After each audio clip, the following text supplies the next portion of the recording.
So hi guys, welcome back to Rayalaseema రుచులు channel.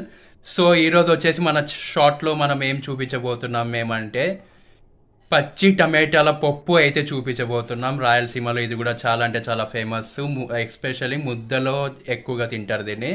So దీని process అయితే పూర్తిగా చూద్దాం ఇప్పుడు. Okay, let's go. So guys, దానికి కావాల్సింది కందిపప్పు, పచ్చి టమాటా, కొద్దిగా చింతపండు, ఆనియన్, కొత్తిమీర, పచ్చిమిర్చి. ఇవి వచ్చేసి మనకి తిరువాతకి అప్పుడు చూపిస్తాను వీటి గురించి. సో ప్రాసెస్ని అయితే స్టార్ట్ చేద్దాం.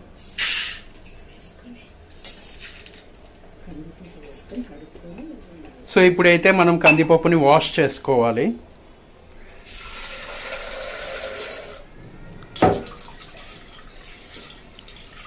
సో అలా నీట్గా కడుక్కోవాలి మనం బాగా.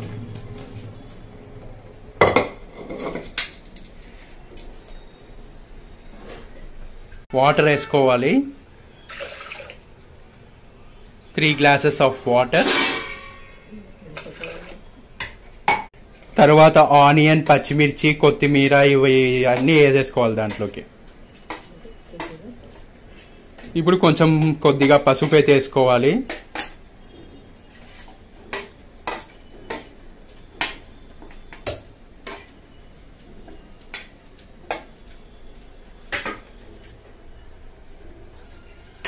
సో పసుపు వేసుకోవాలి, చూస్తున్నారు కదా.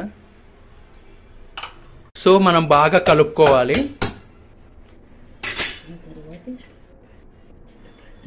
చింతపండు అయితే వేసుకోవాలి, పచ్చి టమాటాలు వేసేసుకోవాలి. సో గైస్, ఇప్పుడు మనమైతే పెట్టుకున్నాం కదా. సో ఇది వచ్చేసి మనమైతే 6 విజిల్స్ అయితే పెట్టుకోవాలి. పెట్టుకున్న తర్వాత అది ఉడికిన తర్వాత నేనైతే ఫైనల్ అవుట్పుట్ అయితే చూపిస్తాను. దాని గురించి చెప్తాను మళ్ళీ. అప్పుడు మళ్ళీ కెమెరా ఆన్ చేస్తాను, అంతవరకు వెయిట్ చేయండి. ఇప్పుడైతే ఉడికిన తర్వాత మనమైతే స్మాష్ అయితే చేసుకోవాలి. చూడండి, మెత్తగా ఉడికిపోయింది కాబట్టి ఎక్కువ మనం స్మాష్ చేయాల్సిన అవసరం అయితే లేదు, జస్ట్ అలా. సో ఇప్పుడు పప్పుకి తిరువాత అయితే వేసుకుందాము. పచ్చి టమాటాకి పప్పుకి తిరువాత అయితే వేసుకుందాం.